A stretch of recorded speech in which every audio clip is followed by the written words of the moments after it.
Assalamualaikum warahmatullahi wabarakatuh. Bismillahirrahmanirrahim. Alhamdulillahirrahmanirrahim. Wabihi nasta'in ala umuri dunya wa din. Wassalatu wassalamu ala asyrafil mursalin wa ala alihi wa sahbihi ajma'in. Birahmatika arhamar rahimin. Yahyikum birahmatika nastaghits. Aslih lana sya'nana kullahu wa la takilna ila anfusina tarfata 'ain. Allahumma salli ala sayyidina Muhammad wa ala sayyidina Muhammad kama shallaita wa barakta ala sayyidina Ibrahim wa ala ali sayyidina Ibrahim fil alamin innaka Hamidum Majid. Setelah memuji Allah dan bersalawat ke atas Rasulullah, kita lanjutkan sorotan barangkali ini yang kelima, yang keenam, tentang kekayaan yang harus direbut oleh orang beriman biar dia tidak tercicir dia nanti dan tidak ketinggalan hidupnya. Ini menggarisbawahi, meng-highlight sorotan khutbah Jumat 3 Jumat yang lalu tentang rezeki. Tentang rezeki. Rezeki itu bukan harta benda saja. Rezeki itu berbentuk rohani, berbentuk kejiwaan, keimanan, keilmuan, amal saleh. Rezeki yang akan dibawa mati, yang akan menyelamatkan kita dalam hidup, yang akan menyelamatkan anak cucu setelah kita pergi. Orang yang modal hidupnya tidak cukup, ilmunya tidak berapa, dia mati, dia meninggalkan keluarga yang berantakan, meninggalkan keluarga yang tak tentu ujung pangkalnya. Kita tidak mau seperti itu. Kita mau saat kita meninggal, kita sukses, yang ditinggalkan sukses. Kebanyakan orang yang meninggal karena hidupnya tidak betul, lalu dia meninggalkan keluarga yang tidak betul, maka berpanjanganlah dosanya dalam kubur karena tidak mengelola keluarganya dengan baik. Kita sudah bicara tentang 4 kekayaan yang mesti direbut.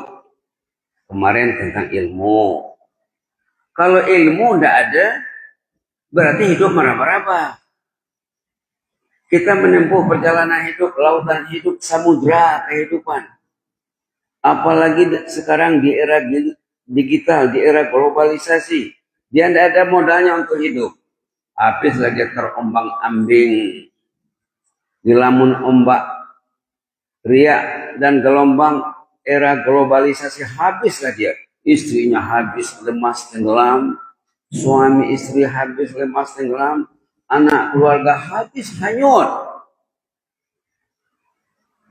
Dia happy.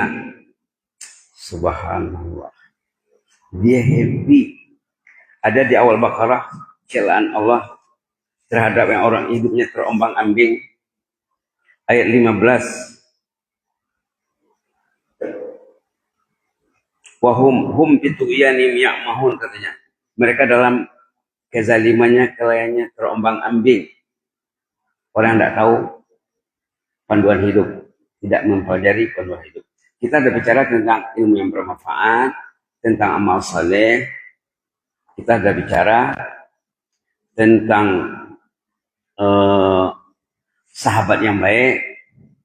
Kemarin tentang pasangan hidup yang saleh. Salah satu aset kekayaan orang beriman, dia kalau ada pasangan hidup yang saleh, istri yang salehah, suami yang saleh. Ada doa dalam surah Furqan ya. Sepatutnya kita paham doa ini. Ramai orang yang membaca, tapi kadang pahamkah atau tidak? Rabbana hablana min azwajina wa dzurriyyatina qurrata a'yun waj'alna lil muttaqina imama. Halaman 366 ayat 74. Rabbana hablana min azwajina wa dzurriyyatina qurrata a'yun waj'alna lil muttaqina imama. Ayat 74 surah Al-Furqan halaman 366. Ini sebetulnya dibaca oleh suami, dibaca oleh istri, dibaca oleh keluarga. Rabbana hablana min azwajina wa dzurriyyatina. Ya Allah, berikanlah kepada kami, limpahilah kami suami, pasangan hidup, wa dzurriyyat, anak cucu, qurrata a'yun, yang menyenangkan hati, yang menyenangkan hati, yang menguntungkan kehidupannya. Wa ja'alna lil muttaqina imama. Jadikanlah kami ini panutan, ikutan, contoh bagi orang yang bertakwa. Contoh dalam komunitasnya, contoh dalam pergaulannya. Ini doanya Pak ya. Rabbana hablana min azwajina wa dzurriyyatina qurrata a'yun. Ya Allah, berikanlah kepada kami, limpahilah kami, karuniailah kami azwaj, pasangan hidup, wa dzurriyyat, anak cucu. Bahasa kita zuriat juga.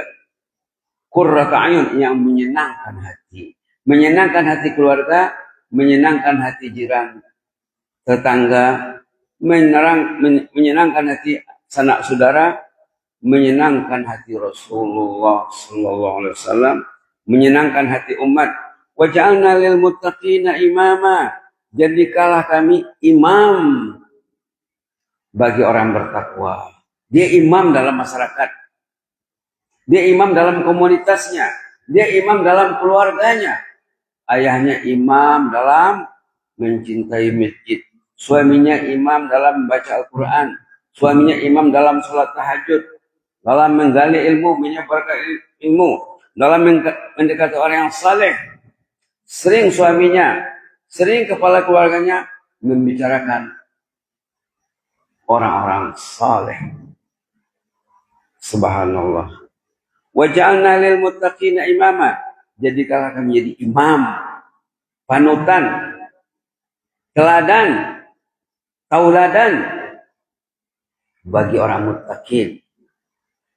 Macam mana dia bisa menjadi teladan? Ya mesti belajar lah. Mesti belajar.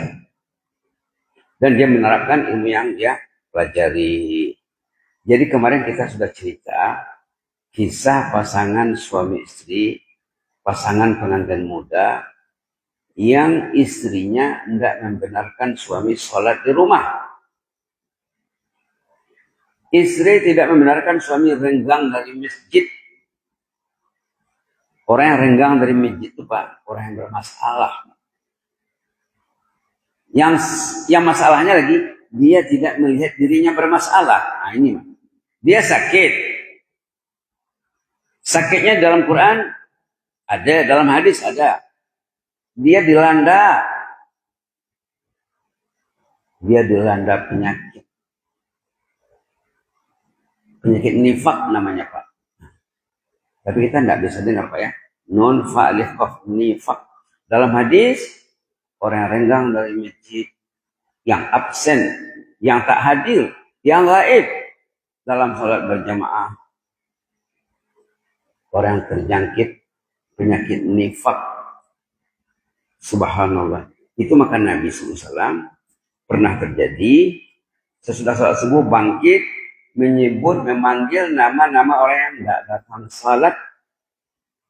Orang yang tidak datang sholat tidak boleh dibiarkan. Kalau kita biarkan, kita berdosa.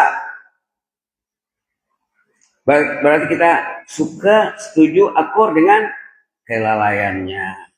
Umat Islam ini mesti umat yang saling membantu. Bahu-membahu.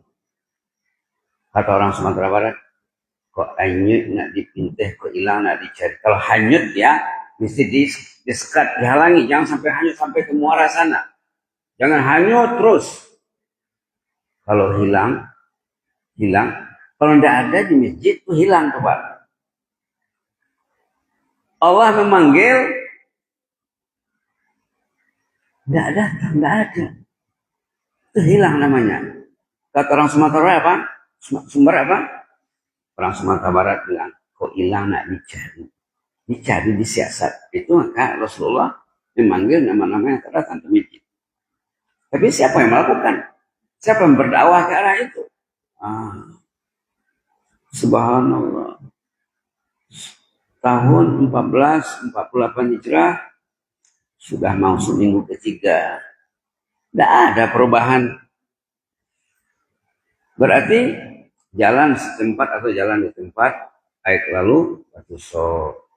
Setelah kemarin kisah si istri yang tidak membenarkan suaminya sholat berjamaah, yang tidak membenarkan suaminya sholat di rumah, sholat di masjid. Lalu akhirnya apa? Kisah kemarin, satu hari itu mereka sebagai pengantin baru telat bangun. Si suami bilang, saya semain di rumah saja, kita berjamaah. Kata istri, enggak, ke masjid bang, jangan di rumah. Nah, pergilah suami ke masjid, sholatlah dengan kumpulan yang telat. Ada beberapa orang yang telat, yang terlambat. Mereka buat jemaah baru, grup baru, kumpulan baru. Nah, saya sudah sholat. Si suami yang terlambat sholat tadi didatangi oleh imam. Imam bertanya, Pak, katanya maaflah, Bapak ini Fulan bin Fulan. Iya, betul. Suami Fulanah binti Fulan. Disebutnya nama istri Bapak ini. Betul. Kok imam tahu nama saya dan nama istri saya? Saya merasa aneh loh, katanya. Kita tidak pernah kenalan. Oh begini caranya Pak. Tadi malam saya bermimpi. Saya terlihat hari kiamat. Allah perlihatkan baginya alam gaib dalam mimpi. Subhanallah. Subhanallah. Semua orang yang datang sholat berjamaah subuh, khususnya itu ahlul jannah.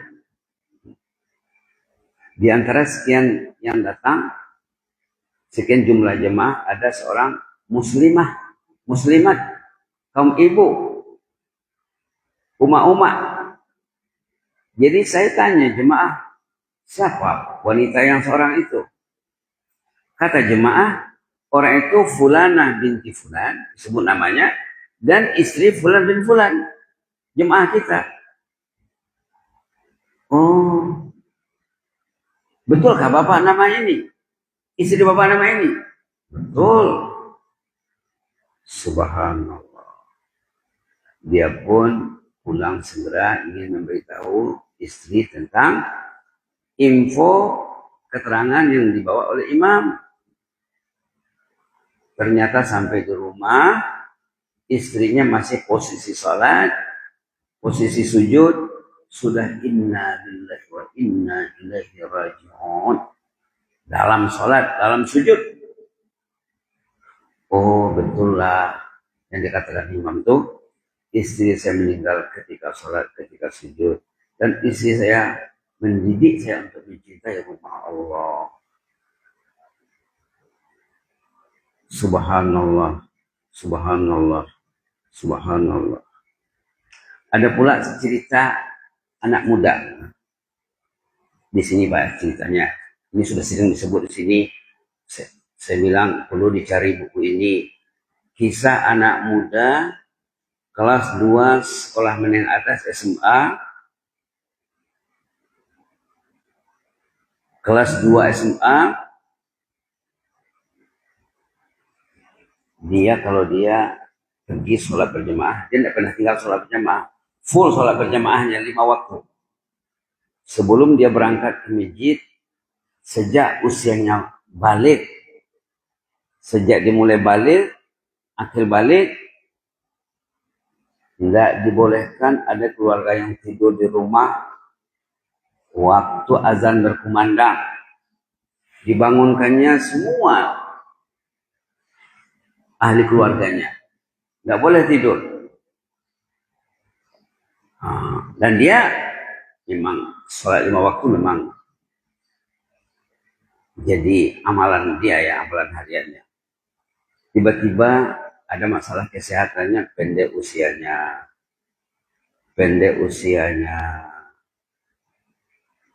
Sebelum dia mengembuskan nafas terakhir di rumah sakit, di hospital, di kamar UGD ICU, dia minta sama dokter supaya ayah dan ibunya dipanggil, dia ingin pamitan. Dokter, satu permintaan saya sebelum saya menghembuskan nafas terakhir. Saya sebentar lagi akan meninggal ini. Tahu dia mau meninggal. Tolong panggil ayah dan ibuku, aku akan mengucapkan selamat tinggal dan minta doakan supaya saya selamat jalan. Datanglah ayah dan ibunya, dia pun mengangkatkan tangannya, mengacungkan tangannya seperti kita bertasyahud, tahiyat dalam salat. Dia asyhadu an la ilaha illallah wa asyhadu anna Muhammadar Rasulullah. Dia pun terus meninggal. Perlu dicari buku ini Pak ya. Sudah sering disebut kesaksian seorang dokter, buku bestseller, buku terlaris di Indonesia. Dah jutaan naskah terjual. Lalu dokter yang menulis buku ini, dialah yang merawat anak muda yang mau meninggal ini. Katanya dalam buku ini, setelah anak itu meninggal, dokter menanya ibu dan ayahnya, apa kelebihan anak ini? Nah, kelebihannya tadi sudah dibilang, pertama, tidak boleh ada yang tidur di rumah waktu azan berkumandang. Maunya ke masjid menghadap Allah. Yang kedua, salat berjamaah. Yang ketiga, rajin baca Quran. Jangan tak baca Quran, Pak. Kalau Quran tidak baca, Bapak masalah dengan Allah. Bapak masalah dengan Allah. Nah, salat berjamaah, memperhatikan kepentingan ibadat keluarga, baca Quran, salat tahajud tambahnya. Nah, ini yang disorot dalam ayat yang dibaca dalam salat tadi. Kita tadi baca surah Al-Imran Pak ya. Ada di sana tentang tahajud. Subhanallah. Halaman 52 ayat 17. 5 sifat ahlul jannah. Dalam surah Al-Imran halaman 52 ayat 17. Pertama sabar. Yang kedua benar dan jujur. Yang ketiga rajin dan taat. Yang keempat pemurah, rajin berinfak, bersedekah. Dan yang kelima bertahajud hingga menjelang waktu sahur dia beristighfar waktu sahur. Inilah amalan anak muda ini ya. Jadi cerita-cerita seperti ini perlu dikembangkan untuk pendoman kepada ayah dan ibu, macam mana nak mendidik anak, untuk pedoman kepada anak-anak kita macam mana nak jadi manusia, macam mana nak menjadi manusia yang sukses. Nah, anak tadi sehingga ceritanya dibukukan, dibaca, dikembangkan. Nah, jadi amal saleh, amal jariah bagi dia, bagi ayahnya juga. Mudah-mudahan bermanfaat Pak ya. Nanti kita sambung lagi, belum habis. Faktor yang keempat tentang pasangan hidup yang saleh-salehah. Suami yang saleh, istri yang salehah, putri yang salehah, putra yang saleh, keturunan yang saleh-salehah. Mudah-mudahan seperti ayat dalam surah Al-Furqan tadi, Rabbana hab lana min azwajina wa dzurriyyatina qurrata a'yun waj'alna lil muttaqina imama waj'alna lil muttaqina imama waj'alna lil muttaqina imama walhamdulillahi alamin. Jazakumullah khairan. Inni hukum fillah wa astaghfirullah. Wassalamualaikum warahmatullahi wabarakatuh.